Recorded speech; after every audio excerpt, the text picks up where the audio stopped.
नमस्कार बंधुगण, आज पुणी थे मुझे स्वागत करुच्ची मोर जना अजना ओडिया इतिहास कथा चैनल को। काली मु पठेइथिली जे पूर्व भिडियो किपरि भाव में ओडिशार नामकरण होइथिला। आज मु ए भिडियो आपण मानक विस्तृत भाव में जनइबा चाहूँगी जे ओडिशार किपरि भाव में नाम बदल करा जायछि। एई ओडिशा जे दिने गंगार गोदावरी पर्यंत विस्तृत होइथिला। ए ओडिशा जे तार नाम थिला कलिंग उर कोशल भाव, तो से ओडिशार को परिस्थिति रे भाव में नाम बदल करा जायछि। ताको जुगरे किपरि भाव ओडिशारु ओरिया होइथिला, ओडिशारु ओडिया होइथिला, तो से विषय में आपण मानक जणाइबा को चाहूँगी। तो इंग्रेजी और हिंदी रे ओडिशा को ओडिया कहा जाउथिला, किंतु आमर इंग्रेजी भाषा रे ओडिशा को ओरिशा और ओडिया को ओरिया कहा जाउथिला।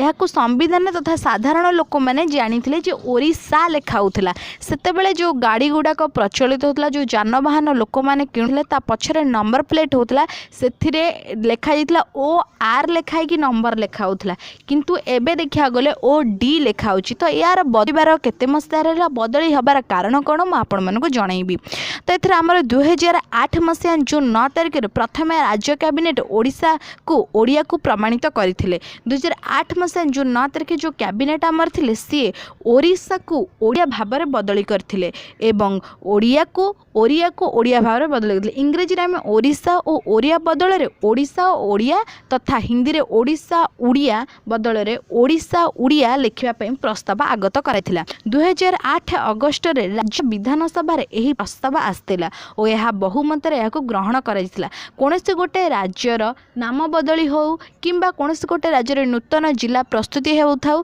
सेथिपाइका विधानसभा रे याको विस्तृत भाव में वर्णना करा जाइथाय एवं समस्तंकर बहुमत आसिले ताहाकू निर्धारित रूपे निरूपण करा जाइथाय। तो एथरे आमे देखिले जे विधानसभा रे प्रस्ताव आसिया फल अगस्ट मास रे ताहा बहुमत रे प्रकाश होइतिला एवं याको समस्त ग्रहण करथिले। तापरे आम राज्यर नाम ओडिशारु ओडिया ओरियारु ओडिया होइतिला। परे नुआ लोक सभा गठन पर याको विधानसभा रे आउ थरे आगत करा जाइतिला। एही संशोधित प्रस्ताव को 2010 बजेट अधिवेशन लोकसभा रे आगत करा जाइतिला। 2010 मसीहा शीतकालीन अधिवेशन प्रथम दिन जी अक्टोबर 9, 2010 रे स्वराष्ट्र मंत्री पी चिदम्बरम यहाकू लोकसभा रे आगत करैथिले। आमर ओडिशार नामकरण पाई पर यह राष्ट्रपति अनुमोदन पाई पठा जाइतिला, जहाँ 2011 मसीहा 4 नवेम्बर रे राष्ट्रपति अनुमोदन कले जे ओडिशार नामकरण नूतन भाव में परिवर्तन होब।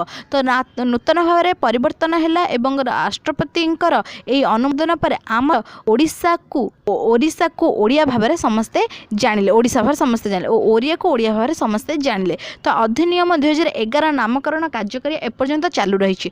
2011 पर आज पर्यंत समस्ते ओडिशा को ओडिया भाव में ओडिशा भाव में और ओरिया को ओडिया भाव में जानी पारछंती। तो एति कहि मु शेष करछि मोर आजिर भिडियो। जदि आपण मानक ए भिडियो भल लागिला, कोनोसी ओडिशा भितर जना अजणा विषय तथ्य जानिया पई मो चैनल को सब्सक्राइब करंतु एवं लाइक करंतु, कमेंट करंतु। ता फळे मोर नुआ नुआ भिडियो आपणक पाखरे जी पहुँचबो।